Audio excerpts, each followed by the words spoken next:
process of the incarnation of souls is a negative process. By agreeing to it, they leave their divine nature behind and enter a much lower and limited state. They enter their opposition. In a human body, consciousness of the soul resides in a state opposite to itself. For the incarnation to be executed, for consciousness of the soul to be able to actualize the divine consciousness in all its possibilities, there must be some assistance in the process of incarnation, assistance in the form of coercion that will make consciousness deal with cognition creatively under conditions of the greatest limitations possible. One should first understand that coercion exists for the very simple reason that the nature of the physical world imposes on all, and that is inertia. Things will remain the same and not change to the point of decomposition if something is not done previously to prevent. All change and growth demands creative endeavor, challenge, and incentive. The same works for the low potential of consciousness of soul that exists in the physical body of the human. They fall only too easily under the influence of the physical world and its inertia.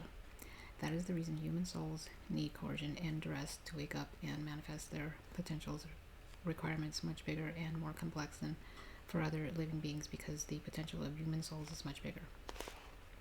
The same way there was coercion in the development of perception in plants and in the development of movement in animals, coercion as a struggle for survival is much needed, so also is needed coercion that will make consciousness of the soul reside in the human body to experience all kinds of opposites and temptations, and that will make the human become aware and turn to their divine source. This coercion is in the very structure of the organic world, in that which gives life to the human. The organic world does not exist on Earth only. The source of organic life on Earth is in the entire solar system, in fact, in the whole cosmos. Influences from the whole cosmos and planets of the solar system get projected onto the Earth, influences that make combinations of all influences that have an impact on the human and all of life. The science of astrology has studied these influences for a long time. Cosmic influences have been explained by the functioning of the stars. Those nearer to us have been explained by the functioning of the sun and the planets and their positions regarding each other. Their movement creates the electromagnetic induction that yields all life energy, and the organic world in all composes. Sorry. Yeah, in all composes doesn't make sense, but this makes sense. It all composes. So I was reading it as in, but it's it. Okay? Okay. It all composes and sets in motion not only life in this world, but the psychodynamics, temperament, and character of the physical body and the mind of the human. Everything on Earth has been predetermined by the astrological influences of the planets and stars, the Earth's rotation as well. The Earth's rotation and the influence of the surrounding space on it cannot be separated from what happens on Earth. It would be as though we separated the form of some letter from its meaning. Events and all the phenomena on Earth are closely linked with outer influences that enable the Earth itself. If we own up to the fact that the outer cosmos formed the Earth and its movement, it is pointless to cut through the influence at some imaginary moment and think the influence no longer applied to what happens on planet Earth. Earth is a living being with all its characteristics that verify this, and everything that happens on it is equally important and connected to its motion through the cosmos and all the cosmic influences on it. There is no clear line that can divide the life of Earth itself and all living beings on the Earth. The widest scope of influences are the cycles and eons that are connected with the precessions. They determine the big epochs of development of consciousness on Earth. Lesser influences are those of the years and seasons. Last in line are the hours and the times of day. It all affects the human together with the historical period they were born into, the location and the culture they were exposed to, as well as their immediate surroundings. It is pointless to take into consideration the influences of environment on the human and their growth, and yet disregard the whole environment and all the cosmos.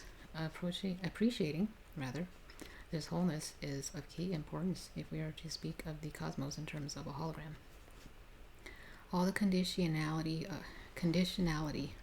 of the non-organic and organic world we have found ourselves in serves as the means for us to crystallize consciousness, to raise awareness and transcendence, because if we were conscious of our conditioned state, this consciousness can come only from that which is unconditioned. It proves that consciousness itself is unconditioned and surpasses all conditionality by nature of the fact that it is transcendental.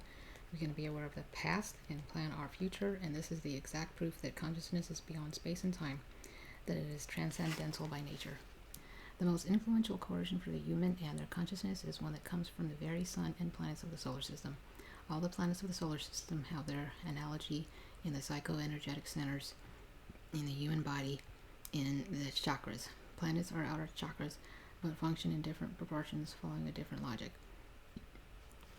And thus the cosmos becomes the microcosm, the human.